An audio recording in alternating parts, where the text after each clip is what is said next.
Cinemajaw is sponsored by Overcast, an independent podcast app that embraces the open world of podcasting instead of locking it down. No exclusives, no premium content, no paywalls. Just a great podcast app for everyone. Get it for free in the App Store. And we thank them for their support.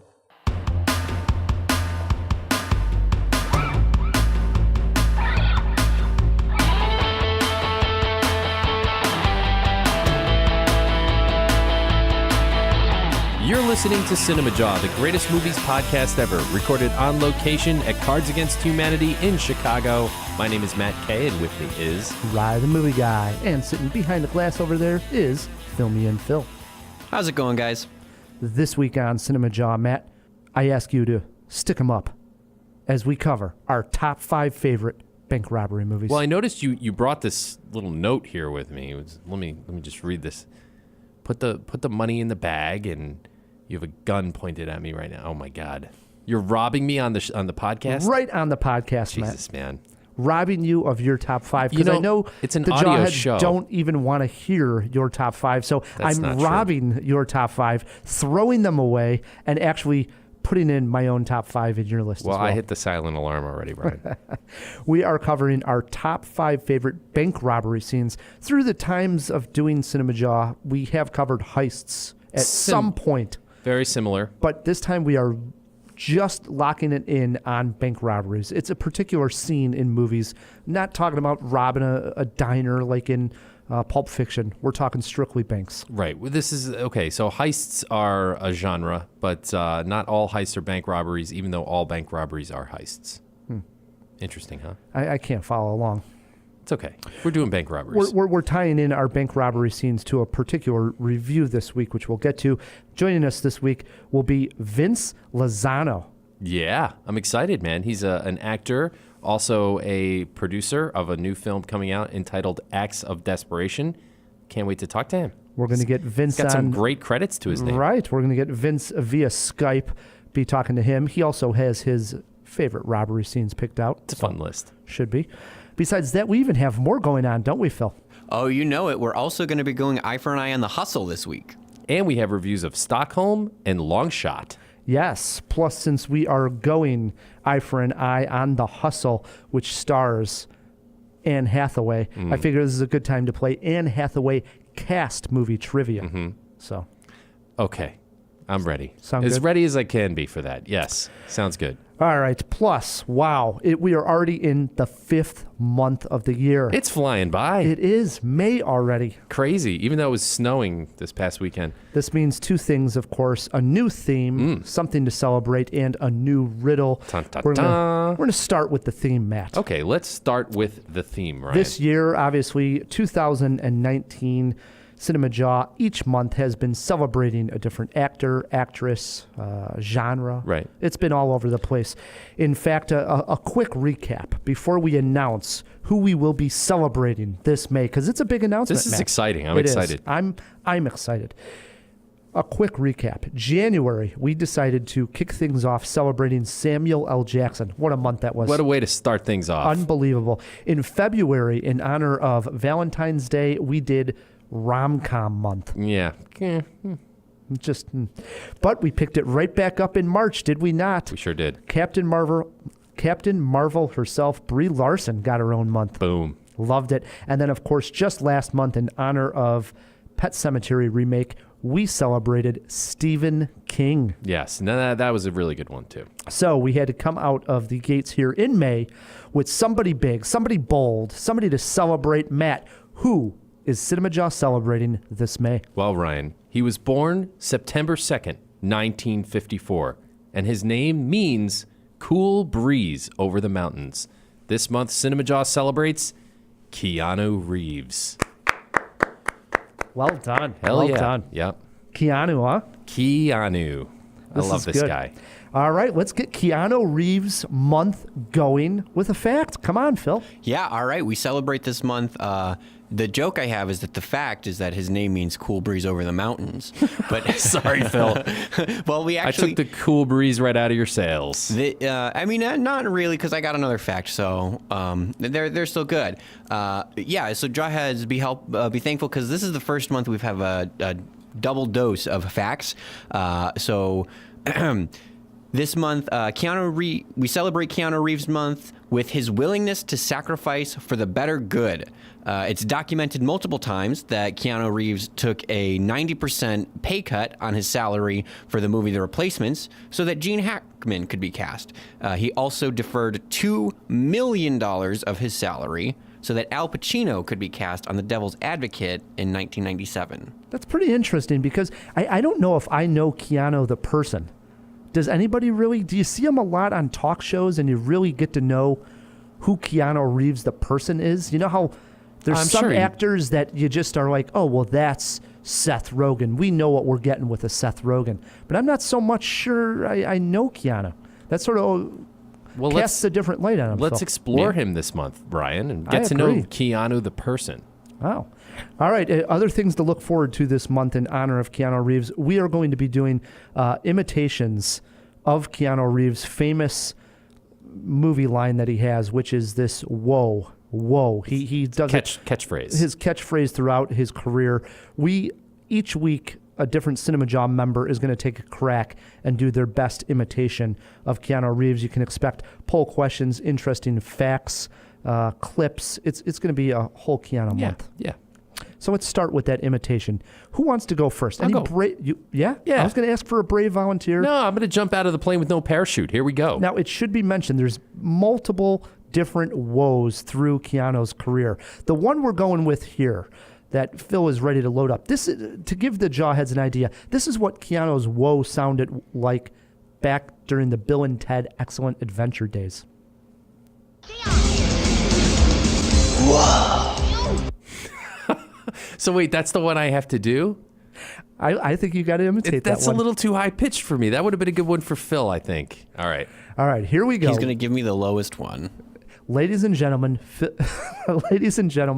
Matt doing his best Keanu. Whoa. Not bad. Pretty good. I'm sweating. Yeah, I don't think I'm going to top that. You gotta put a little breath into it. That's the secret. Got to see the visual on that too. That was pretty good. I don't think you actually make an O. It's more of an ugh. All right, I'll practice. Maybe I'll go next week. Those are my tips for you guys. Awesome. Keanu month is rolling already, Matt. Dude, this is great. And here's the thing with Keanu. There's a lot to talk about, but I do think that he gets kind of a bad rap. He's been in a lot of really great movies, and some of them are my favorites. So he has something about him. There's no doubt. Does he have amazing range? No. What I even say is maybe. I don't know. I would say no, but I wouldn't even say he's all that great of an actor at most times. But yet, there's certain roles that guy is just meant to play, and he plays it perfectly. Yeah, and you can have a huge career doing that at times if you pick the right roles. And he's made it like 30, 40 years now. I mean, he's been around.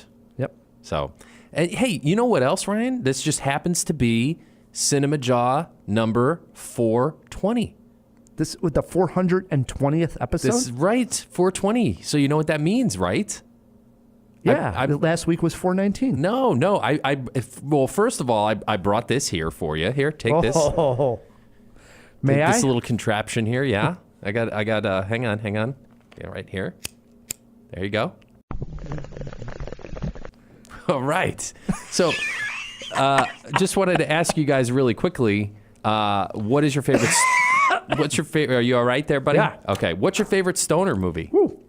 I'll start with this one. I like the Harold and Kumar movies. Yeah, it's a good pick. I don't know. I used to go to White Castle quite a bit, and so when that first movie came out, I thought, like, this is right up my alley. And it's about White Castle? It's about White Castle. Right. But of course, it's about so much more going on in there. And it gave us Neil Patrick Harris again. It did. It kind of did. Jump-started his career again. Even though I guess he was already in that How I Met Your Mother show. But that, for me, it doesn't count because I'm a movie guy. I don't know if that was before the movie, too, honestly. It's right around I think, then. yeah. I mean, yeah. No, it might have been after is what Phil's saying. That's what I'm saying. I think Oh, I see. Harold and Kumar came out a little bit before, and then because it was Neil Patrick Harris Mania. How about you, Phil? So mine, I watched this movie when I was too young to understand it, and then I've watched it subsequent times later and been like, man, that's so funny. Why didn't I get it? It's a little bit goofy, but it's Dude, Where's My Car? That is a good one. Never saw that one. You never Zoltan saw Dude means Where's My nothing. Car? I like Dude, Where's My Dude, Car? Where's My Car? It's not good, but it's great. So this was a bit of a... It's not good, but it's great. Matt, what do you got? I know exactly what you mean, Phil. This is a bit of a struggle because I really want to say Up in Smoke, the classic Cheech and Chong stoner movie. It's great, but in all honesty, I got to go with Friday. I think it's just like a movie that I can put on at any time and just relax and enjoy the hell out of it. It's a good movie. Haven't seen that one in quite a while. It's fun. Good. It holds up, by the way.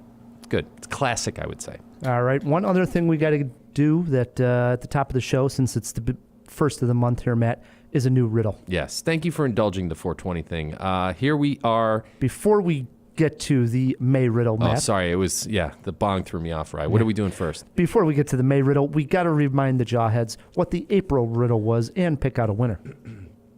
Here we are with the April riddle, last month's. My sister? Yeah. Where is she now? Most of you got to know me as a kid when I made a movie with my friends. Luckily, it wasn't a train wreck. If you see me at a party, come and talk to me. I will tell you what it was like to work with Coppola 2 different times. Later, I became a model and then a young horror writer. Nothing bad can happen because watching over me is none other than Angelina Jolie. Who am I? Heard from quite a few Jawheads. A lot of people got this one correct, which I was glad to see. One of them being Jawhead Teddy Roth, who wrote in, "Hey, Cinemajaw gang, let me break down how I got to the correct answer. Her sister is Dakota Fanning. Matt is asking, where is she now? Implying that Elle Fanning is more famous now, which she is. But Dakota Fanning is still out there doing her thing. What was her last project, Teddy asks, question mark. She made a movie with her friends. That was not a train wreck. That was Super 8. If you see her at a party, she will talk to you because she was in How to Talk to Girls at Parties. She will tell you what it was like to work with Coppola 2 times. The 2 movies there are Somewhere and The Beguiled, both with Sofia Coppola. That is correct. That was my intention. More on that in a second. She became a model in the movie The Neon Demon and a horror writer in Mary Shelley. And bad things will not happen to her because Angelina Jolie is watching over her in Maleficent. The answer is Elle Fanning. Well done. That is correct. Well done. Well done, Teddy. Bonus, some people had wrote in saying that she had worked on the Francis Ford Coppola movie Twixt, which came out in 2011. I was not going for that clue. That was news to me. So she actually worked bonus. with Coppola 3 times. Yeah, so let me dig into the Cinemajaw hat and pull out a winner, and it is Kelly Huckabee. Oh, okay. Congratulations, I don't remember Kelly her. Huckabee. I don't know if she's ever won before. I know she's answered many of the riddles correctly. Okay. Kelly, write us feedback at cinemajaw.com. We will mail out a prize pack, or if you so choose, hear yourself on Cinemajaw. That now brings us to the May riddle. Matt. Yeah. Lay it on the Jawheads. This was my month. I tried to make it a little easier than the last one I did. Here we go. Once I was a loner. Then I had 500 million friends. I watched them all closely with the help of Hoover. I've been called by another name and fought for gender equality, too. I like hotels overseas, and I sound like a baking product. Apologies for this interruption, but who am I? If you know the answer to the May riddle, write us feedback at cinemajaw.com. You may win a prize pack or hear yourself on Cinemajaw. Yeah, do it, Jawheads. It's lots of fun. Absolutely. All right, now we're done with housekeeping. Yeah, we have to do this from time to time. Yes. So without further ado, we can finally bring in our guest here. Joining us via Skype, Vince Lozano has a new movie coming out, Acts of Desperation. Vince, welcome to Cinemajaw. Hey, thanks for having me, guys. We like to always Break some jaws. Absolutely. We like to let our Jawheads know where you're calling in from. You are out in Los Angeles, correct? Yes, I am. So I'm guessing it probably didn't snow there yesterday. No, they didn't snow in Chicago. It was like 75 here yesterday, and it's about 80 today. Yeah, I went out this past weekend. It's almost May, and I was like, I could have skied to where I was going, yes. But Vince, wow. Vince, you're familiar with the Midwest. You grew up in Cleveland, Ohio, correct? Yes, and I do remember it snowing in May because I played a lot of baseball, and we used to have to go out there and shovel the snow off the field to try to pull in the game. And I just remember, how the hell are we going to play? It's freezing out here. We were pretty bad at it. Now, Vince, when does the acting bug catch you? You're playing sports, you're doing baseball, football, all that stuff. When do you get involved in acting? Yeah, it kind of happened when I started street dancing. I became a street dancer, and when I was about 16 or 15, something like that, my cousins were street dancing. So I got into it, and I ended up becoming really good. We formed a crew. Next thing you know, we win this big contest where we're opening up for Run DMC, Fat Boys, Curtis Blow, Nucleus, right? Wow, right yeah. At the beginning of hip hop, when Sure. it was gonna start to take off. So I toured with them for a little while when I was a kid, making $50 a show in the Midwest. At that time sounded like a lot of money, but really it wasn't. And so then I found there was a theater on the east side called Caramoo House, which is an African American theater. And they were looking for a Caucasian kid who could play basketball, dance, and act. Well, and sing. I could play basketball really good. I could dance, fantastic. And I was cocky enough to think I could act, but the singing part of it, I was all right, So anyway, that was my first play and first show that I became a part of, and then it just took off from there.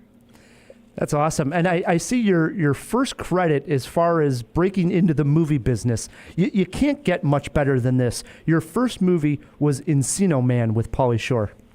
Yeah, pretty hilarious, huh? I love that movie. I'm not afraid to admit I've seen it probably a dozen times. That's amazing. You know what? It has such a cult following. I would say like a year ago, I was at a Starbucks over here in Burbank, and this woman comes up to me. She's looking at me. Hey, you were that guy dancing in Encino Man, and you were the cool dude, right? I go, yeah. How did you know? I only watched that movie like 15 times when I was a teenager. I go, okay, cool. And you know what's even funnier? They made a GIF out of the scene with me, who happens to be a really close friend of mine, my partner in the film, Mark Adair Rios, and Brandon Fraser dancing in the lockers, by the lockers. Oh my God, we got to find that GIF, Phil. Yeah, you got to find it. It's pretty hilarious, And I send it to friends when they talk smack to me. I just say, here, look at this. Any someone talking smack about sports or anything, I just send it to them. a random text message with my GIF. That's awesome. We will put it in the show notes. So if other people want to send the Vince Lozano GIF, they can get on it. There you go. It's hilarious. I love it. And some of your other credits include Ed TV and Father of the Bride, too. So I take it from just being an Encino Man, it's just you get into the business, you get one movie, you start talking to people, and it leads to others. Huh? Right. Well, it kind of works like that. What happens, I got the one credit, and then it just started opening up doors, auditioning, doing really well in auditions. And then, yes, I booked Father of the Bride, which was a great scene in that with Steve Martin, Martin Short, Diane Keaton, a whole bunch of A-listers, and that was a great time. And then, yeah, that segued to Ed TV, the same casting director from Father of the Bride requested me for that, and I remember meeting Ron Howard on Melrose Avenue, walking down the street, talking to me, and we're just bullshitting about the movie. He says, this is kind of a new style movie. I'm going to audition you right here in the street because I really love what you did. We're just going to improvise. I'm like, holy shit, here I am with Ron Howard Opie Taylor out in the middle of Melrose, improvising and auditioning. And then he goes, "Yeah, you got the part." That's insane. And I'm great. Yeah, and I don't have to wait for a phone call or anything. So you love that when you don't have to sit around and wait, because the waiting part kills you. For sure. Yeah, no doubt. And then the big credit here, Pirates of the Caribbean. You get into a movie like that, it has such a humongous budget. Its production value alone is humongous. So what's that like, getting to work on a Pirates movie? It was freaking amazing, and the funny thing about it, I was the last guy cast in the film. For some reason, they were having a hard time finding someone to play this role, and I remember going into audition. It was just a couple lines, and then my agent says, "It's probably gonna work a couple weeks," and I'm like, "Okay, whatever. I don't care. Sounds fun." Next thing I know, 2 weeks turned into 6 months of work. Because Gore, he really liked what I was doing, and he said, "You know what? I'm going to expand your role. You're going to be throughout the movie now." And I'm like, "Really? Awesome! So freaking awesome!" And just watching Johnny Depp do his scenes. I remember I used to hang around on set after I was done, and I remember watching Johnny Depp for the first time. He was doing it was when they were in. Tortuga, and Gibbs is sleeping with the pigs, and Johnny Depp shows up and throws the water on it. And just watching his movement and all that, all the excitement behind it, and just being blown away by his performance, I would just hang out and watch him. And as far as that, the funny thing about the film was people thought it was going to fail miserably, because there hasn't been a pirate film that had succeeded yet. Not since the Errol Flynn film way back when. And, you had the one with Gina Davis, which failed miserably. Yeah, Cutthroat Island. So, So then this one comes along, but Disney had their vision, but Gore, Jerry Bruckheimer, and Johnny Depp had their vision. And there was a lot of what would I say, the studio heads fighting with Johnny Depp and Gore and all that, but Gore and Jerry won out with Johnny, obviously, because they wanted to get rid of him because they weren't digging what he was doing at first, but then come to find out he was brilliant, and then sometimes we had to do a G version, and then we had the rated R version. So sometimes we had to do several takes, and we didn't know what was going to end up in the film. And I personally just love the darkness of it, the skeletons, the moonlight turning us into skeletons, being tortured because we're these ghosts trying to get out of it. So it was just so much fun. And there were times where the turnaround time, we were working 14, 15 hours where basically we were like, "Hey, we'll just stay in makeup, come back the next day and redo the makeup." And it was just crazy. We didn't even shower. We were drinking rum on set. That's awesome. So you got to get into character. Yeah, you gotta have some fun, and it was such a blast, It's interesting. Yeah. It's interesting that you say you guys, when you were filming, didn't know that it was going to be a hit, which was kind of the same attitude that they had on the set of Star Wars. Like Harrison Ford famously said, he had, what the hell is this thing with a giant guy in a monkey suit and old guy and a kid? When did you get the sense that you were in something truly special? I mean, did it not become apparent until after the film came out and it hit, or was there a moment, other than the Johnny Depp performance, of course, where you were like, "Hey, we're really doing something here"? It really, when it hit home for everyone when we were in the Caribbean, and I think we were at a Super Bowl party. I think it was the Raiders versus the Buccaneers. And interestingly enough, they showed the trailer for us, and we all sat around with our mouths open we could not believe how good the trailer freaking was. And how big the movie looked. Because you're in it, you're in the thick of it, but you don't know what they're doing with the CGI. You don't know how cool it's going to look or how bad it's going to look. And then I had the final punchline in the trailer where I'm going to teach you the meaning of pain, and then it cuts and ends.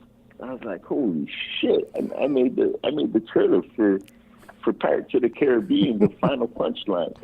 And that's actually the first time I saw myself up on screen. And from that point on, we knew we were in something special. That's great. That is awesome. Yeah. Are we going to get another Pirates movie? I don't even know where that series is at this point. I've been hearing rumors that, yes, they're going to do another one, but Johnny Depp is not going to be a part of it for some reason. Yeah, that's what I hear, too. Who knows?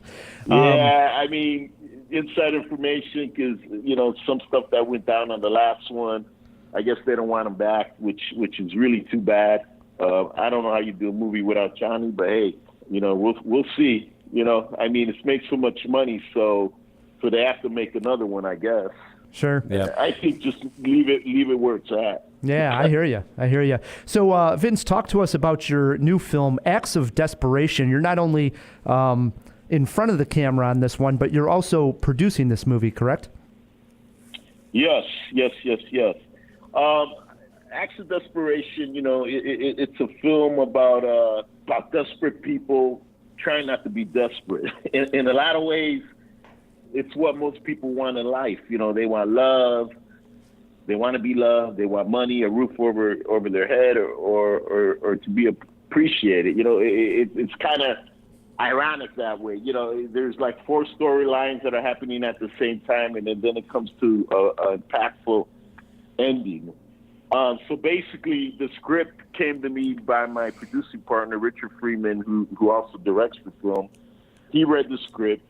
It was like 150 pages long, and I had a conversation with him, and I was like, the film is awesome, great characters, great dialogue, but it's way too long. We're going to have the writer do a rewrite on it.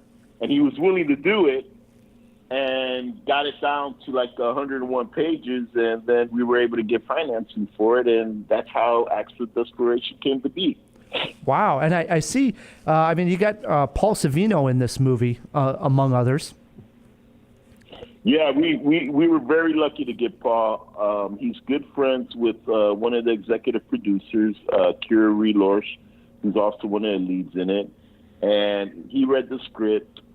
He loved it. His wife read the script. She loved it. She's also in it. She wanted to play the role of the bank teller, and I don't know if you guys have seen the film or not, but she's freaking hilarious in it. She really surprised me. That scene with her and Jason Gudrick is awesome. I happen to be good friends with Jason Gudrick, so that's how I got him involved. And then Trevor Etienne, he was in Pirates with me, and we've been close friends ever since we met on set back in 2001 or 2 or whenever it was, and that's how I got him. And a lot of people in the film are friends of mine, and some of them we cast through casting. Oh, nice. Guess that's how it works, man. Yeah. Absolutely. And so where are we at on the release of the film? When can people expect to see it? How? All that kind of good stuff. So the film is out there. It's on Amazon Prime. It's on Google Play. It's on iTunes. It's on Vudu. I know it's on. It's available on Blu-ray, DVD with different DVD stores in places like Barnes and Noble, Walmart has it, Target has it, Amazon has it. It's also on different cable sites like Spectrum, Comcast. So it's available on VOD. Yeah, pretty much everywhere. Yeah, wherever fine movies are sold. Yeah. Exactly. And please, all you fans out there, all you movie lovers, please support us. This is the way indie film, we can continue to make indie film is with you guys renting it, buying it, or just putting good reviews out there for us. We truly appreciate it. Yeah, well, we're always trying to spread the word on these smaller movies because not enough people are talking about him, you know? I agree. Definitely. And the film business has changed so much in the last 20 years. So it's becoming harder and harder for, small little movies to find their place, because everybody wants to make that tentpole film, which is nothing wrong with it. I mean, like the Marvel film Endgame and Captain Marvel, and then you have all the Star Wars epic films coming out. So, so it's great, but it's getting harder and harder for little movies like mine to find a home. No doubt about it. It is called Acts of Desperation. Jawheads, please help support this movie. Get out there, rent it, buy it, watch it. Let us know what you think. Vince, we like to end our guest interviews with a silly cinema cue. Phil, do you have something for Vince? Go easy on him. Yeah, I do, Vince. So the question I have for you is in honor of Keanu Reeves month. It got me thinking. Keanu Reeves has played a lot of different characters. And we'll leave it at that.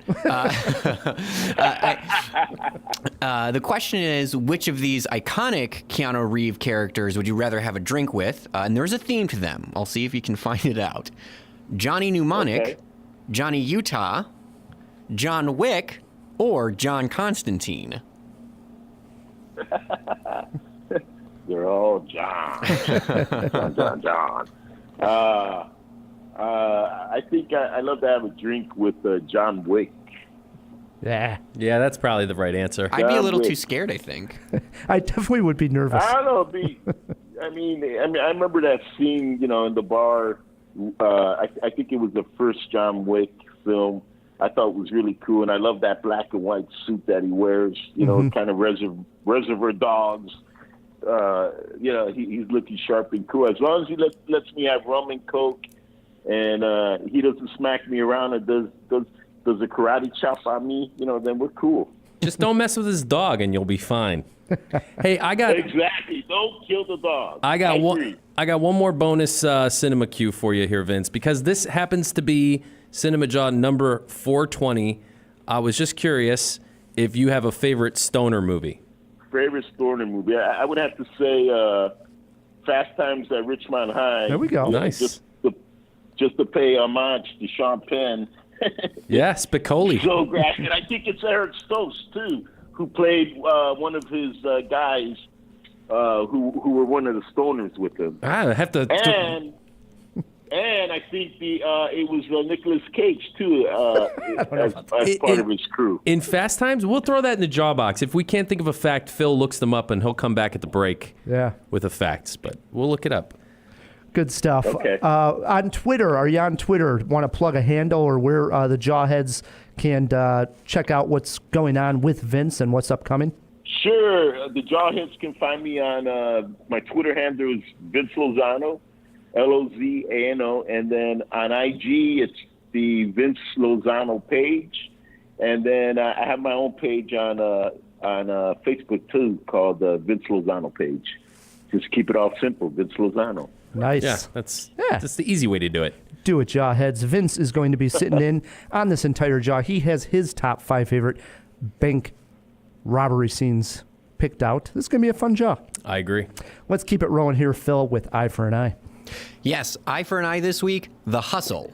Anne Hathaway and Rebel Wilson star as female scam artists, one low rent and the other high class, who team up to take down the dirty, rotten men who have wronged them. The film is directed by Chris Addison, who is an English comedian whose past directing experience comes from directing 13 episodes of the show Veep. Rye, we throw it on over to you. Some people really found Rebel Wilson hilarious in the Pitch Perfect movies. I wasn't one of them. I thought she was okay, but I wasn't along for the ride. I don't think Anne Hathaway in this type of comedy is all that funny either. This is a hard ignore for me. Matt? All right, I like a good scam artist movie. I love like Dirty Rotten Scoundrels, one of my favorites. And I also think Anne Hathaway may have been the best part of that last Ocean's movies with Sandra Bullock.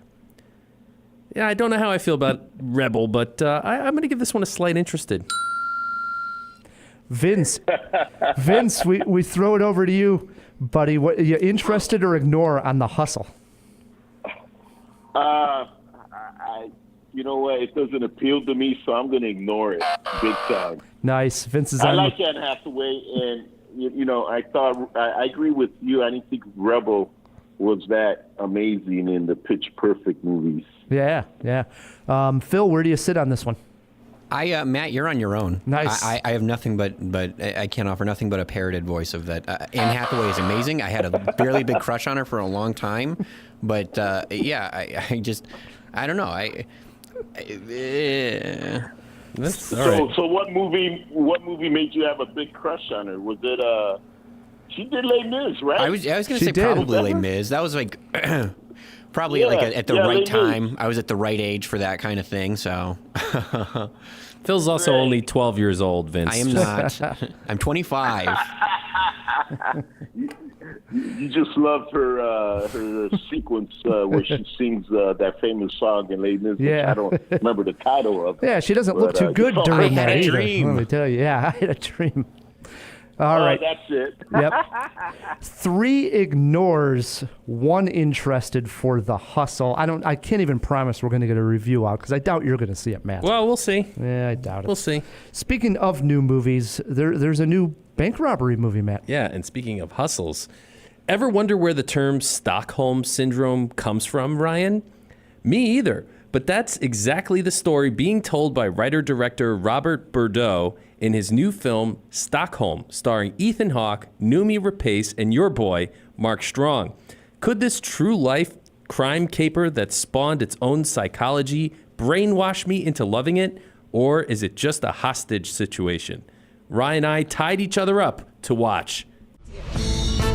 All of Sweden would like to know, what is it like being stuck in there with those criminals? It's not too bad. He let me go. He didn't have to. You and the others will survive, and I can go home. You're unbelievably brave, you know. And you feel it, sun is shining. But you trust them? More than we trust our police. If they want our help, they need to show us some respect. If the police comes in and they start shooting, he will shoot back. I'm not going back to prison! Okay, I gotta kill someone. What? He's like a child. Stockholm opens by telling us this story is absurd but true. And then the movie goes on to prove exactly neither of those things. A tiny bit of research into the actual happenings will reveal that this film takes heavy license with the true life events. And what really transpires in the movie is not all that absurd. It's just kind of dumb. The movie harkens back to a time when men were outlaws who slugged whiskey out of a bottle and could shoot guns out of cops' hands, and women were captives. A time when a hero might shout defensively, "I ain't no queer," without a hint of social irony. Of course, I'm speaking of the 70s. Those problematic jokes and more exist in Stockholm, and I guess they were trying to underline our current political climate somehow, but the efforts are ham-fisted at best and really are the very problems they seek to underline. I will say that I was unfamiliar enough with the actual events that this movie was rather unpredictable. That's a positive, but it isn't because of good writing. It's precisely because the film opens as a crime comedy, complete with loudmouth cons and bumbling cops, becomes some sort of stumbling romance, then it's a buddy movie, then it's a serious crime story, and then back to comedy. None of it works. I will not detract from the acting. The 3 principal leads were all great. I think where Stockholm really falls down is its failure to tell us exactly how the syndrome forms, provide us any real laughs, or even show us a dramatization of the actual events accurately.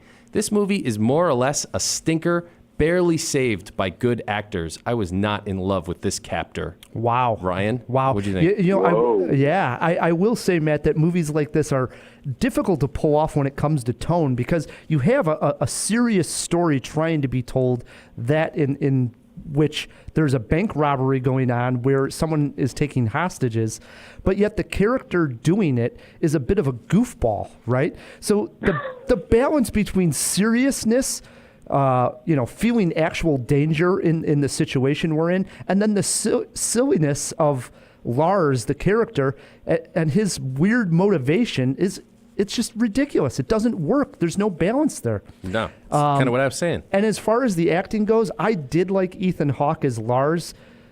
His character actually is very much like his character in Before the Devil Knows You're Dead, which I love that movie. Speaking of Encino Man, it's very Brendan Fraser in Airheads. Okay. But I didn't like There you go. Noomi Rapace or Mark Strong in the film. I don't know what Noomi Rapace was even doing in there. Just cast an unknown. I think it would have been a little bit more believable. Well, it's a Swedish movie. They got to cast Noomi Rapace. They could have put somebody in there that I wasn't familiar with the actress, because they put her in a wig and big glasses and makeup, and it just didn't work. It was distracting. And you're right. I thought she was fine. It told us nothing of Stockholm Syndrome. Why does this happen? Why would someone being held hostage fall in love or care for the person that's, their captor? Their captor. That is pretty interesting, but the movie makes no attempt, I didn't see, of actually explaining it. I don't know. None. Right. I agree. Yeah. I thought this was messy on the tone. I laughed a couple of times at how ridiculous Ethan Hawke's character is. Yeah, he barely saved this movie from being a total piece of crap. Yeah, that's the only part that I would say was like, that was good. I laughed a little bit, but yeah. I agree with you on everything except for Noomi Rapace. Go ahead, Vince. What were you about to say? No, I watched the trailer and I was cracking up at his line because he's wearing the Texas leather jacket. And he goes, "Remember the Alamo." Yep. That was pretty funny. Yeah, probably the funniest part in the movie. It probably was, actually. And how delusional his character is, because he's really influenced heavily by like television and movies, and he thinks being like a cowboy is what he's seeing happening in the movies. So he goes in there trying to rob this bank like Paul Newman, Cool Hand Luke kind of guy. Right. And he actually thinks he's going to get away with it. Right. So. Silly. Any part or element that you really liked, Matt? So I actually thought that the chemistry between Ethan Hawke and Noomi Rapace was good. And it's just because they are great actors. So I actually really liked the scenes where they were together. I would say the actual robbery of when Ethan Hawke goes into the bank and it makes it apparent that he's going to be robbing the bank, when he pulls out the gun, because he is so not prepared for this at all. So it comes off very much like an amateur trying to rob a bank. Like he doesn't even know who to go to, who to tell to leave, shoot. He doesn't know anything. It's pretty funny. Yeah. What was your big issue or a problem or a scene? The entire movie. I'm serious about the problematic parts of this movie, but like they really give Noomi Rapace very little to do, and they sort of objectify her a bit. Yeah, and that was what I listed here was her character. She had a challenging role, and I never believed she was actually falling in love with her captor, or that she was actually unhappy with her current life. Like, you had to have a reason why she would want to go or see some excitement in the fact of having a relationship with her captor. And I didn't see it with her current situation or anything that Ethan Hawke was doing to present it either. I don't know. Yeah, I didn't buy it either. Influences? I have a question. Sure. Was that this is a remake, right? Because it came out, the original film came out in 1973? No, this is that's when the original... Or is this something... That's when the original events that this is based on took place. So as far as I know, it's not a remake. Yeah, but throw it in the fish tank. See if there was anything made on this before, Phil. We'll throw it in there. Well, it's funny because when I was researching, I came across on Vimeo, I think the film came out there was something that came out in 1973, but maybe it was something else. Okay. Yeah. Maybe, yeah, it was kind of interesting, but okay, cool. Yeah, influences, cool. Matt. But the robbery was based on a true story, correct? Correct. Yeah, and that's why it took place in Stockholm, and hence the term. Right. As far as influences, I kind of already said Airheads and Dog Day Afternoon. It's like Dog Day Afternoon meets Airheads, but not as cool as either of those two movies. Yeah, I went with a pick out of left field, and that's the movie Wisdom, which was a 1980s movie with Emilio Estevez and Demi Moore. Is it a bank robbery movie? It's a bank robbery movie, and they're a couple. And I don't know. Wow. Yeah, I remember that. Yeah. Did you learn anything here, Matt? No, except maybe sometimes good acting can save a terrible movie, barely. Well, I'll give it what you sort of said at the top, that Stockholm Syndrome came from a particular case. Not that I ever cared to know, I guess, or was asking that question myself, but it was interesting to know. Like, I've heard the term Stockholm Syndrome, but never thought to ask where that came from. And at least we learned that from this movie. It came from this particular case. I guess we did. I guess we learned that. How about a movie poster quote? My movie poster quote is, "Untie yourself and get up. You won't be falling in love with this kidnapper of your time." Wow, that's some quote. I went with, could have been called mediocre syndrome. It's a good one. I love it. It's very mediocre, man. How many Jaws, Matt? Two Jaws. Yeah. And it's, I mean, Ethan Hawke, it would have been a one Jaw movie without him. Yeah, I'm 1.5, 2 Jaws with you, right? It's the middle of the road. Yeah. Disappointing, I guess. Yeah, I guess. It wasn't terrible. I mean, it's not like a total piece of crap, and mostly, like we said, because of Ethan Hawke. But don't expect First Reformed here, because it ain't. That's for sure. Obviously, the whole movie here, as we transition, is a big bank robbery scene. So we decided to tackle our top 5 favorite bank robbery scenes. Vince, we usually like to let the guests start and ask them, was this a challenging list to come up with, or rather fun? I would say it was fun. I had a lot of fun coming up with it. I mean, there were a few scenes that just easily popped into my head, and then I had to do a little research on a few. All right. What do you got sitting at number 5? I would say The Town with Ben Affleck. He co-wrote it. He's the lead, and he directed it, and I just love that first scene when they're dressed up as nuns with the scary ghost mask, and they pulled off the heist of the armored trucks, and then it goes into this big car chase scene. To me, that was number 5 for me. I really dug that. Plus, I love the end too when they go rob Fenway Park. No doubt. Yeah. Yeah, I had this on my list as well. I'll have an honorable mention for it. But one thing I rewatched this scene too today, Vince, was they're trying to rip off the bank or rob the bank when the armored truck and guard is coming in to make a delivery of cash into the main vault. And I love that they got to have it all timed, and the way it's edited gives it like a sense of urgency, and they're right on schedule when they're supposed to open up the vault at a certain time. I love all that kind of stuff. So here's a little Right. Here's a little logistics. That is a great pick, Vince. But here's a little logistics question for you guys. So if I was like a bank security person, like professional, if you will, I would make sure that all of those things happened at a different time every day. I would just like open up random.org in the morning and say, oh, I guess we're going to do our delivery at 2:15 today. And then the next day it would be at 3:20. Why do they do it at the same time every day? You know what? Working at a bank, because they have their routes. So it's so hard. When I used to work at a bank, and my wife still works at a bank. That's how we met. So you're an expert they here. They have to come at the time they said they're going to come because of the routes. And each center has to have their bags ready at a certain time, or else I think they get penalized, especially the armored truck drivers. If they're not at a certain spot at a certain place when they're supposed to be, they do get penalized. It's almost like a bus driver not meeting their schedule. So that's why if you throw them a loop, then it just creates chaos for the bank. Come on, Matt. So that's why they got to stick to that schedule.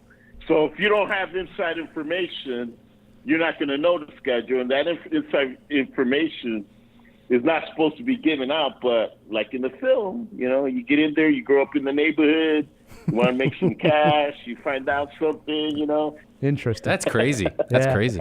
Yeah. Swings it over to my number 5, and I have a film that just came out last year, made my top 10. Nicole Kidman in Destroyer. Oh, speaking of die packs. Right? And here in this particular movie, you have these 2 timelines. And Nicole Kidman is telling the story 17 years earlier when she was undercover, deep undercover, falling in love with the guy that she went undercover with, and they're trying to infiltrate this group. And now we're seeing present day Nicole Kidman actually track down this group, and she's following this van. And at the time Nicole Kidman's following it, she doesn't know exactly where they're going. Well, it turns out that they're going to rob a bank. So while she's behind this van, they literally get out with guns, and she's the only one there. On the scene, right? On the scene, and she sees them go into a bank, and she's got to think, what do I do? I don't have time to call backup. And she pulls whatever, weapon she has out of her trunk of her car, and she goes into the bank alone. It's probably the best scene of the entire movie. Well, she gets a couple of flatfoots, like, from the street to join her, but they're just cannon fodder. Yes, for sure. And she goes in, and it really does turn quite ugly. Gunfire is exchanged, a chase. It's a very tense scene, and I think it's because of the way it just sort of is organically appears. Like, we, the viewers, don't know that they're going to rob the bank right at that time either. I think that was the thrill. Like, all of a sudden, it's like, oh my God, she's right in the middle of a bank robbery, and all hell breaks loose. Yeah, it was an unexpected scene, for sure, man. Destroyer. I think it's... I've never seen that film. I have to check it out. It's a good one. It's a good one. It came out tail end of last year. It may be streaming now. Can you throw that in the fish tank, Phil? I thought I saw it either on Prime or something. So... All right, that swings it around to mine, and I think this is a bit of a cheat if we're saying strictly bank robbery scenes, but you can't have a bank robbery scene without a getaway driver. And for my money, there's no better getaway driver than Baby Driver.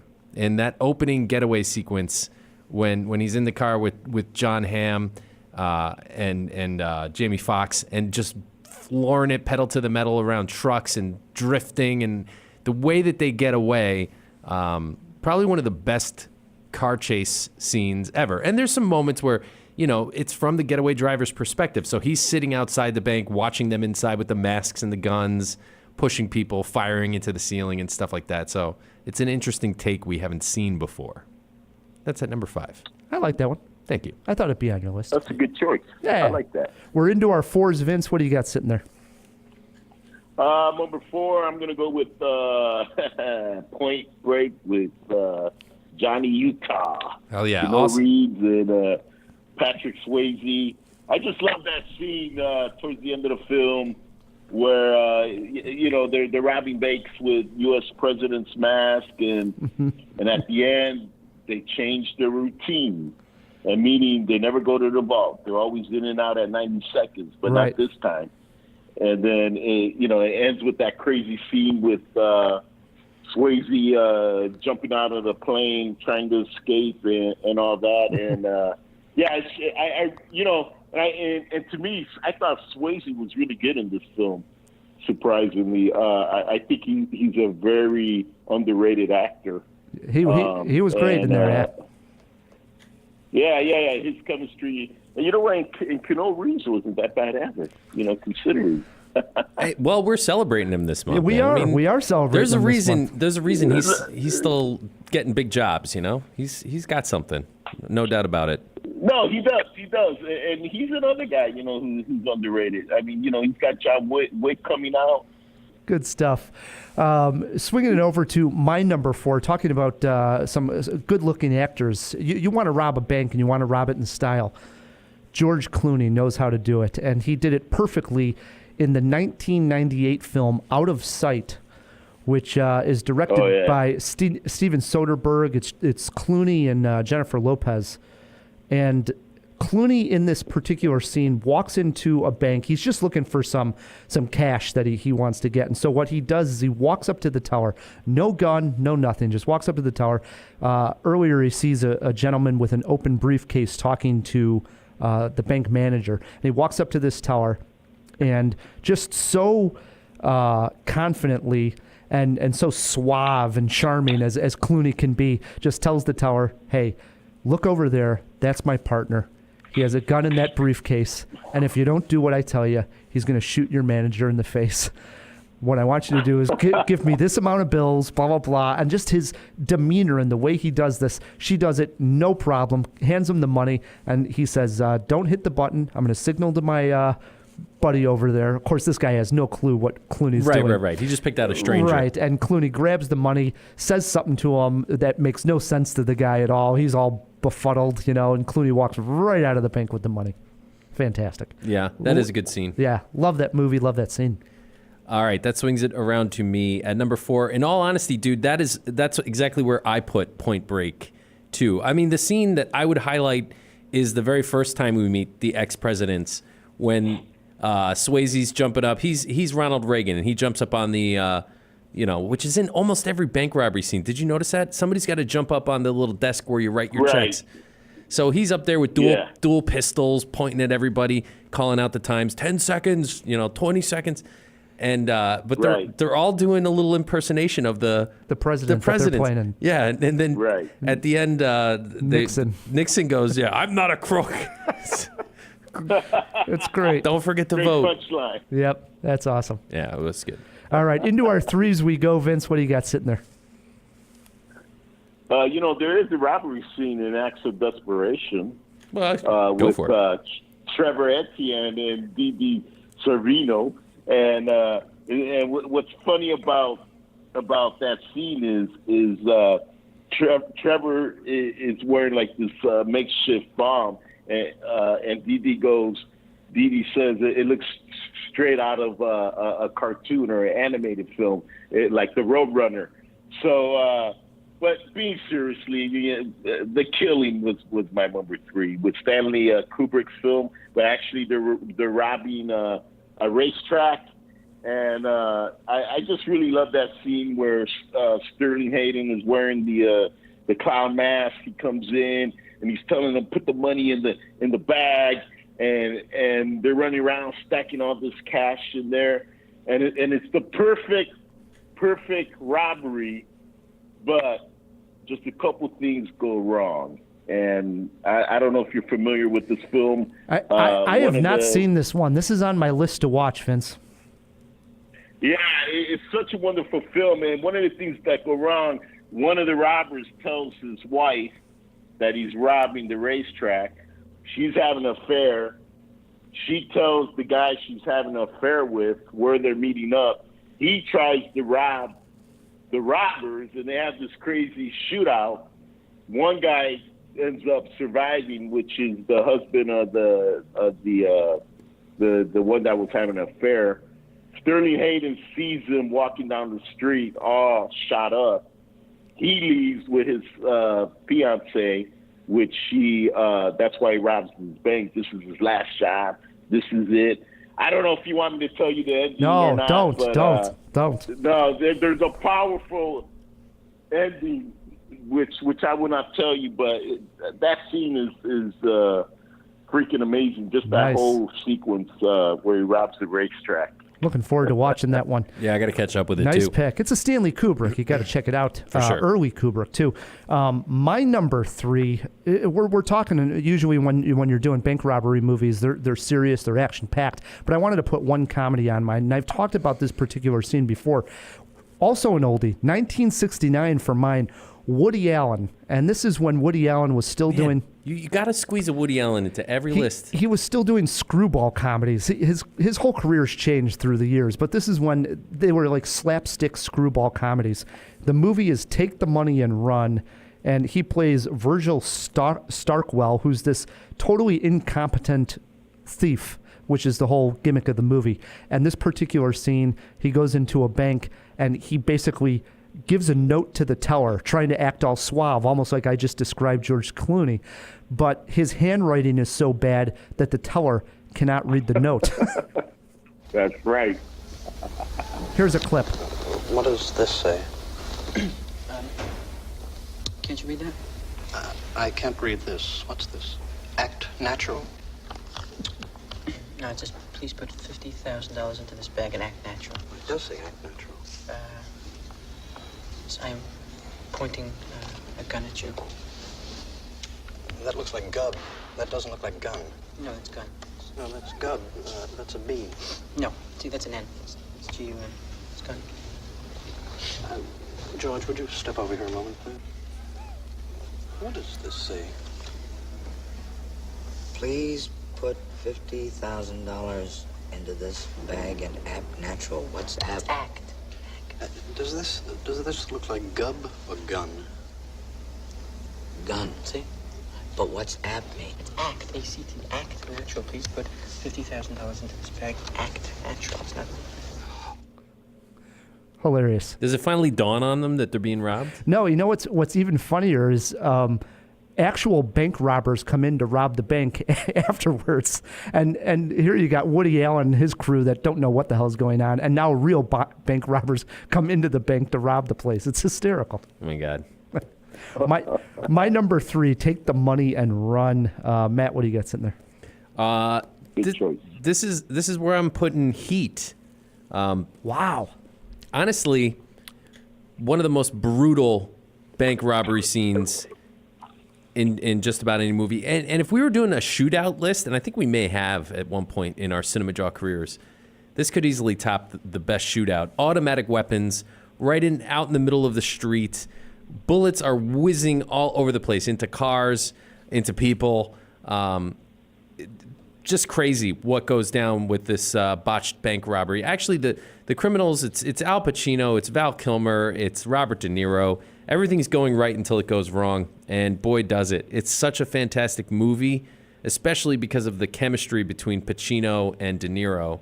They are just great. Every moment they spend together on scene just sizzles. But that bank robbery is over the top. Yeah, no doubt about it. Great pick. I had to be mentioned, dude. Yeah. Into the 2s we go, Vince. What do you got? Well, that's funny because I'm with you, Matt. Number 2 for me was Heat. See? You think alike. I just love that shootout sequence, and that's actually the first time that De Niro and Pacino are ever on screen together in any film. Really? That's their first scene together. Mm-hmm. And it just so happens that scene where they're in the booth, they're in a restaurant, that happens to be Bob's Big Boy in Toluca Lake, which I frequent very often. And I've sat in that actual booth many times. There's a plaque there commemorating the scene with De Niro and Pacino. And I happen to go there quite a bit. And I'm also friends with Danny Trejo, who happens to be part of what's his name's crew, Pacino's crew. His character's name is Trejo.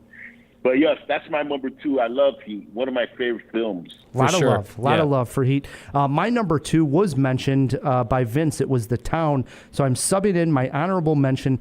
Wanted to get this one on the list. Hope I'm not stealing your number 1 here, Matt, because it does come from a comic book movie.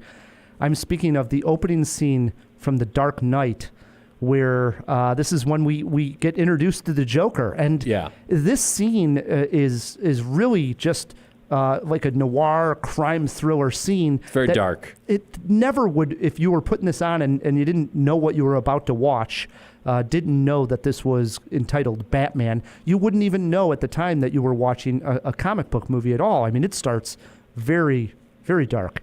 And, of course, the Joker, everybody keeps killing one after the other. They get into the bank, they rob, and the guy gets up and he's supposed to be protecting the mob's money. He's like, do you know who you're stealing from? And you finally get this look at the Joker where he takes off his mask, and it's like, oh, my God, we're in for a treat. This is going to be one hell of a ride, man. Yeah, that was great. I think the best, most clever part is how each man killed the next man. Right. So there was no thread back to the Joker. The Joker. It's the best. It really was. It was good. That's my number 2. How about you, Matt? All right. Honestly, that was just an honorable for me. I figured you would have it. And number 2, kind of going back to your George Clooney pick, this movie, it kind of flew under the radar last year. I mean, I guess a lot of people are aware of it, but I don't know how many people saw it. I really liked the Over the Hill Gang and Robert Redford's style of robbery in Old Man with the Gun last year. He was super chill. He would just walk in. He's this old man. He looks completely harmless and nice, like somebody who might be your grandpa or something like that, like a very friendly old man. And here he just opens his jacket a little bit so you kind of see the butt handle of his pistol. And he just says, hey, man, this is a robbery. Put the money in the bag and I'll be on my way. And he talks to them about the weather. And he's just nice and gets away with it. Wow. Yeah, I remember that. It's good, man. I mean, It and is. nobody could pull that off like Redford. Gotta agree with you there. So much charm. Yeah. All right, here we are. This is Cinemajaw. This is our number one robbery scenes. Vince, go ahead, buddy. I got to go with Dog Day Afternoon. Nice. Yeah, that's a good one. I just love that opening sequence where the robbery scene in it, where Pacino and John Cazale comes in and they're taking it over. Everybody's scared and all that. And then how the tone of the movie just completely changes later on. And what was great about that film too, it was ahead of its time because Pacino's robbing the bank for his lover, so he could have a sex operation. Right. And who doesn't love Attica? I mean, such a great scene. And the other thing about John Cazale is, you know, he was in 5 iconic films before he died of lung cancer, which is amazing. You know, Godfather 2, Deer Hunter, The Conversation, Dog Day Afternoon, and he was dating Meryl Streep at the time. So that's my number one, Dog Day Afternoon. No arguments there. Great pick there. My number one, Matt, is from Spike Lee, who nice. made one fantastic bank robbery movie. Came out in 2006. The cast was Denzel Washington, Clive Owen, Jodie Foster. The movie was Inside Man. And oh yeah, the whole movie is actually a bank robbery. The story takes place with this group of robbers who come into a bank and they're dressed up as painters, like they're going to paint. And they end up making all the hostages who they take wear the same outfit that they're wearing as painters, and they sort of have them in different rooms and they rotate the hostages so no hostage ever gets familiar with any one of the robbers. See, that's how you avoid Stockholm syndrome. Right. And then eventually their idea and their plan is that once all the confusion starts, that the robbers themselves will walk out with the hostages and everybody's a hostage will be their line, you know? Yeah. And of course, there's even a further twist that I don't want to get into in case you have not seen The Inside Man. It's a heck of a flick. I highly recommend checking this one out. Spike Lee has made nothing but great movies, so I'll have to check that one out. Swings it around to my number one. I think probably you guessed it at this point, Ryan. You've been doing enough of these podcasts with me. I have a special thing in my heart for the 1993 movie with Eric Stoltz. No. Killing Zoe. No. And I have no idea why Ryan doesn't like this movie, because it's awesome. It's very dirty, gritty. It's kind of it was a bit Crappy. of a head. No, it's not you crappy. missed crappy with that. It's a bank robbery in France, so they're screaming like at people in French. Ron Jeremy happens to be in this movie. He gets shot in the chest with a shotgun like within the first 30 seconds of this bank robbery. I just watched it again today because of Ryan's vitriol and hatred for it. I'm like, maybe he's right. Maybe I just remember it being cooler than it is. So I rewatched it. No, you're wrong, Ryan. Killing Zoe is an awesome movie. It's because you saw it back in the time. I watched this on your recommendation just a few years ago and was like, what was Matt thinking? This is garbage. It's not necessarily about the bank robbery. There's more to it. But when isn't there? And Stoltz is great and Julie Delpy is great. Ryan, listen, Vince, Ryan is dead wrong on this one. If you get a chance, if you haven't seen Killing Zoe, it's worth a spin. I haven't seen it, but I'll definitely check that one out. Hey, just with a grain of salt, I just pulled it up on a Google. Here we go. You're Rotten Tomatoes. Yeah, it's 36% rotten. I wasn't out of my mind. I didn't know what it was. I just looked it up. It's not good, Matt. It is good. No. It's damn good. Any honorable mentions before we go to break? Oh, what about the bank robbery scene from Swordfish? It's okay. Decent. Yeah, pretty decent. good. I would give it. I liked Hell or High Water. Had very realistic. Oh yeah. Very realistic kind of robbery scenes. Like many times these movies, they're so sensational when they're actually robbing the bank. This is really two guys going in with a pistol and probably what it would be like, you know? Right. Nobody jumps up on those little desks. Yeah. And then I'm not the biggest Jason Statham fan, but The Bank Job if you do a movie called The yeah. Bank Job, it better have a pretty good bank robbery scene, and this one doesn't disappoint. And then last but not least, the small movie Good Time with Robert Pattinson, and it had the Safdie brothers in there. And the opening of that movie, they come out of, a bank, and they've robbed it absolutely incorrectly where, the die pack goes off and all hell breaks loose. And love that kind of stuff. So do I. Yep. That's half the fun of a good bank robbery is no doubt. everything that goes wrong. All right, Jawheads, if we missed your favorite bank robbery scene and you have Twitter pulled up, shoot us a tweet at Cinemajaw, or you can email us, feedback@cinemajaw.com. What we're going to do is take a break, and when we come back, we have a review of Longshot, plus Matt takes Vince on in Anne Hathaway cast movie trivia. Stick with us. Let's all go to the lobby. Let's all go to the lobby. In honor of Cinemajaw's Keanu Reeves month, we celebrate the time Keanu boarded the bus in 1994's Speed. I gotta get on that bus. You gotta get. Yeah, you get on the bus. Drive straight! Stay in this lane! What's the road? Oh, wait a minute, what are you doing? Are you insured? Yeah, why? No! Ah! Broke my door. Sir, I need to take your phone. Take the phone. Take the wheel. What? Oh, shit. Oh, shit.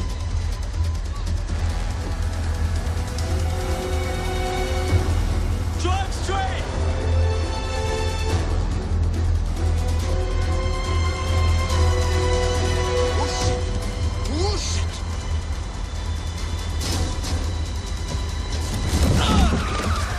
Oh, shit. Oh, shit. So let's all go to the lobby. Hey Jawheads, Matt Kay here with a quick reminder. The Chicago Film Critics Festival is happening May 17th through the 23rd at the wonderful Music Box Theater. The 2019 lineup includes the Chicago premiere of Danny Boyle's Yesterday, and they're going to have amazing guests like Jay Duplass, Tatiana Maslany, Jim Gaffigan, Tom Skerritt, and more. Check out all the information and buy tickets at ChicagoCriticsFilmFestival.com. Let's all go to the lobby to get ourselves a treat. And we are back on Cinemajaw, hanging out with Vince Lozano. His movie, Acts of Desperation, is out everywhere where you can find movies. Video on demand. You can buy it at Walmart. You can buy the DVD. If you're still into DVDs, probably on Amazon or anywhere they're selling DVDs. Or you can rent it, buy it, video on demand, digital. It's everywhere. Yeah, anywhere you might get a movie. Vince, as far as the distribution goes, a little bit easier getting it out to the masses right now with the ability to be able to put it out on video on demand like that? Yeah, I mean, it's a whole process.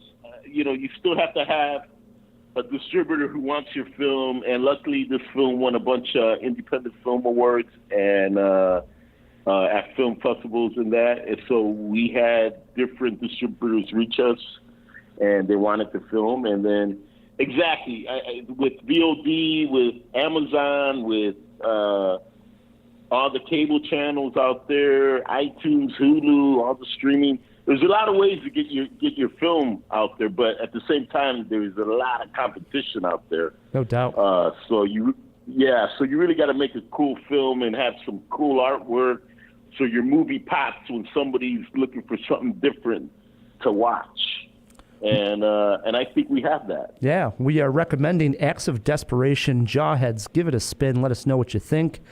Before we get to trivia and before we get to that long shot review, we did throw a few items into the fish tank, and I know Phil wants to swim up to the top and tell us what we missed. Phil, let's open up that fish tank. Wait a moment! It's fish! Isn't it? DC! Wake up! Wake up! No panic, Who's coming with me besides Flipper? Here. That's a Sicilian message. It means Luca Brasi sleeps with the fishes. You're gonna need a bigger boat. Hey guys, really good to be out this week. So let me start with our questions because we got a couple of them this week. The first one was Nicolas Cage in Fast Times at Ridgemont High. And the answer, yes, he was. Oh, he was in it. Yes, he was. His official credit is just called Brad's Bud. So Nicolas Cage is Brad's Bud. And this another interesting fact I found out while I was looking this up. As far as I can tell, there may be something I'm missing, but it is the only film he has been in that he was credited by his given name, Nicholas Coppola. Wow. Everything else he's... that's right. Yeah, he switched to Cage after that. Is Stockholm a remake, the 2019 one? The film is not a remake proper. There was, however, a Swedish made-for-TV movie that was about the same robbery with the same name, but it wasn't like...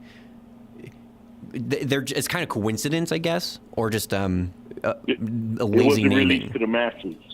Yeah. I got it. Yeah. And then our last one is Destroyer streaming anywhere. Destroyer is for free on Hulu. So if you're a Hulu subscriber, all you got to do is sign on and you can watch it.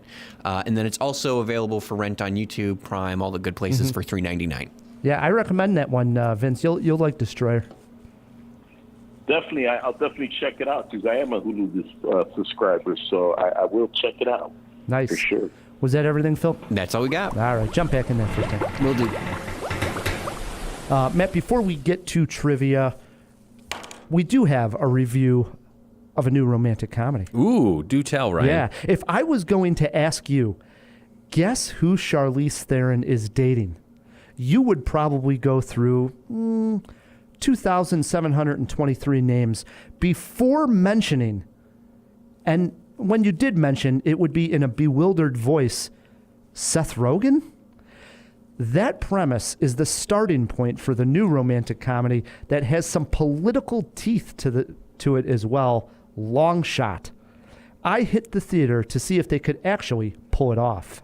What is the relationship exactly? I used to babysit for him. You babysat for him? Wow, time has not been kind. I need some writers to punch up my speeches. Fred's writing is really good, and he knows me. Oh, I feel so scared.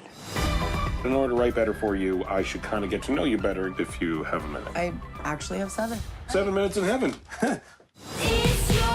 What is your favorite book as a kid? The Velveteen Rabbit. Favorite song? Must Have Been Loved by Roxette. Most embarrassing moment? I don't embarrass that easily. I don't either, really. What's your favorite sexual position? Normal? Front-facing normal? What kind of question is that? All it took. Look at you. What's your favorite sexual position? Don't be gross, Fred. I mentioned last week how much I admire Charlize Theron's acting range. There seems to be little she cannot do. So seeing her play Charlotte Field, the Secretary of State, when the film opens is very believable. The President of the United States, played by Bob Odenkirk, has decided to not run for a second term in office and would rather pursue a career in show business. He is actually quite hilarious in his small role. Well, that gives an opportunity for Charlotte to run for the highest office in the land. She is single and does not have time to really date. Enter Fred Flarsky, Seth Rogen, who is a journalist who has recently been laid off. Turns out these two grew up together, and in fact, Charlotte actually babysat Fred Flarsky when they were younger. When they bump into each other at a party, embarrassing stories are brought up, and an idea is hatched. Hire Fred as a speechwriter for Charlotte. Once the two are together, the laughs begin, which just may lead to more here. Longshot is a romantic comedy. However, this is a Seth Rogen film, so you can bet there is some crude humor and at least one funny drug scene. Well, maybe 2. This gives the film a little edge. Since it is also dealing with a political story, it's able to take jabs and make fun of the current political landscape in this country. Thankfully, they do not go over the top here. I thought it was just enough. Rogen is always funny. Just his appearance gets laughs in the film. Charlize, meanwhile, also works as a believable politician and someone who can roll with the punches. Those going in for a safe rom-com may be a bit shocked at a few of the jokes, but I think most will have a blast with it. I sure did, Matt. This was very, very funny film. They had chemistry together? They did. You don't think it, again, on paper. And in fact, that's one of the running gags in the movie. The politicians, once they are sort of starting this relationship, and she's running for president of the United States, her team, you know how these politicians, they all have teams, and they're looking at like her image and what dating somebody that looks like Seth Rogen and acts like Seth Rogen would do to her image. So her group is saying this would be the equivalent if Kate, the new princess over there, Kate Middleton, were to date, and they pause, Danny DeVito, you know? And it's not that bad. Come on. It's just so different between, you know, Seth Rogen. Of course, he cleans up a little bit throughout the movie, and it starts to become believable that these two would work together. But she is funny, you know? That's great. That's great to hear, man, because comedy hadn't been one of the things she's tackled that much, if at all, right? Yeah, I'm trying to think of one. She's been in like young adult and a few comedies, but not necessarily like this kind of... I don't want to call this screwball necessarily. Seth Rogen type comedy, right? Yeah.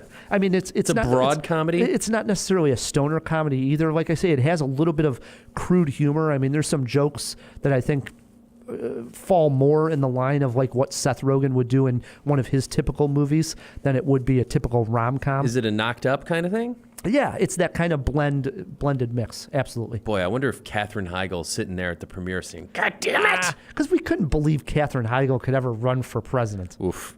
I don't know, man. No way. You believe it in Charlize. You literally She does have a stateliness about her. Like, yes, I can see that. All right, what about a favorite scene, Ryan? There is actually a very funny sex scene between the two. There's actually two, and both are totally not the typical sex scene comedy stuff that you would go for. They went completely the opposite direction than you would think that a Charlize Theron, Seth Rogen sex scene would go for, and it just won me over. It was hysterical. Wow, you're making me want to see this. What about... wait, really quick. Okay. Also on that, yeah. Another positive is, well, there's two others. One is they're constantly going to the 24-hour news cycle to see what the news are saying at various points of, you know, her run at president. And so while they're doing that, there's always a show that basically is making fun of Fox News, like the Fox News in the morning team. Yeah. And they're just so over the top, but it's not a lot of that. There's only like 2 or 3 jabs. Hysterical, though. And then last but not least, I don't know if there's a feud between Seth Rogen and Jennifer Aniston, but there is a really harsh joke at Jennifer Aniston's movie career by Seth Rogen that literally got the whole audience to be like, oh, that kind of reaction. And I thought, wow. I mean, it was like a shot at her. Yeah. Huh. Liked it, though, because I don't like Jennifer Aniston, so I thought it was hysterical. Well, I like her, but I can certainly tolerate a joke or two. Hey, just quick question. Do we get to find out the outcome of her bid for president? I don't want to know what it was, but do we find out? We do. Okay. Yeah. All right. It runs the whole gamut of the run. Got it. Okay. So how about a scene you didn't care for? There is one particular joke, that being that Charlize Theron's character waves funny. That felt a little forced. You remember, I'm sure fans of Seinfeld remember when Elaine Bennis danced and she had a funny dance and people would tell her, just don't dance because you just look goofy dancing. They sort of went for that with this wave, that her wave is very odd looking. And it started like, okay, I could see where this could be funny. It just didn't build, I think, anywhere where they thought it could go somewhere. It'll look good on paper. Mm-hmm. Okay. What about influences? An American president meets Knocked Up. Okay. I mean, that makes sense. You got a poster quote? This political ticket gets my vote. Or, if you want another one, Theron Rogan in 2019. I like it. I like both of them, Ryan. What'd you learn? I learned that Boys to Men are still a name. Are they, though? They are in this movie, and everybody loves Boys to Men. The characters, are supposed to have grown up during the 90s and love Boys to Men. Well, Ryan, it is so hard to say goodbye to yesterday. Going a strong 3 jaws for this one. For a comedy, I recommend checking out Longshot. Dude, you've sold me. I'm on it. Yes. All right. Let's wrap up this jaw with some trivia. It works like this, Vince. I'm going to ask Matt and Vince. Basically, I'm going to give them Anne Hathaway and the rest of the cast in a movie, and then I'm going to tell you the genre of film, and you just got to name the movie. Okay. Okay? So I'm going to give you Anne Hathaway, her co-stars, and what genre of film it was, and you name the movie. Sounds pretty simple. I get it. Okay. Does it make sense, Vince? Yeah. Okay. You're our guest. You get to choose if you want to go first or let Matt go first. There are steals, and if you get hung up on any question, you get 1 trip into the fish tank for Fill Me In, Phil. I'll let Matt go first. All right. All right. Go for it, Matt. Question number 1 over to Matt K. Anne Hathaway, Meryl Streep, Emily Blunt, Stanley Tucci, comedy. So this is a question number 1. So obviously you think this is easy, Ryan. Anne Hathaway, Meryl Streep, Yep. Emily Blunt, Stanley Tucci, comedy. Into the Woods. Incorrect. Vince, you got a chance right away for a steal if you know this one. I think I know it. Double Wears Prada? Is that?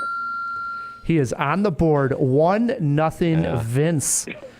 I am What a lucky guess. I am under aware of that movie. Question 2 is over to Question 2 is over to Vince. Another easy one, I think. Anne Hathaway, Christian Bale, Tom Hardy, superhero film. Oh, Dark Knight, right? Or Batman Dark Knight, is that right? Or did I say it wrong? It might have a Was I rise. close? A Rises in there. Rise of the Dark Knight. We're still going to give it to him. Dark Knight Rises. He was on the right path. He was on the right path. Yep. 2-0. Why Vince. couldn't I get that question? Hey, you know? 2-0, Vince. Question 3 is over to Matt K. Matt, Anne Hathaway, Hugh Jackman, Russell Crowe, Eddie Redmayne, musical. Les Mis? I was going to say, if you missed that one, boy, oh boy. All right, it's 2-1. Question 4 now over to Vince. They keep getting tougher as we go down the line. I think this one's pretty easy, too. Anne Hathaway, Matthew McConaughey, Michael Caine, Jessica Chastain, sci-fi.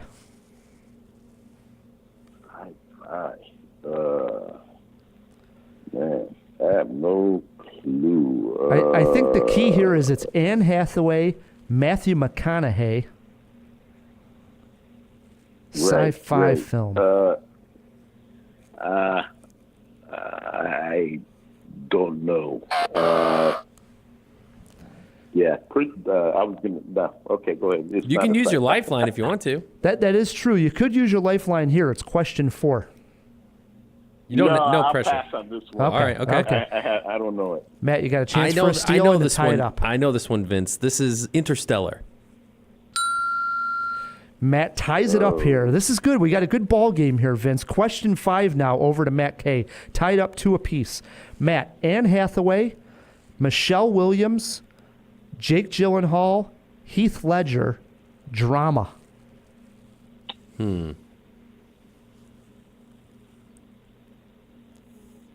50 Things I Hate About You. Incorrect. Vince, do you know this one? Anne Hathaway. Ang Lee directed it, Yep, right? yep. You're on the right track. Brokeback Mountain. Right? Yes, it is. Absolutely. Boy, I don't know what I was thinking there, man. I don't know how I botched that one. 3-2, Vince, and question 6 is over to him. Vince, Anne Hathaway, Dwayne "The Rock" Johnson, Steve Carell, Alan Arkin. It was a comedy.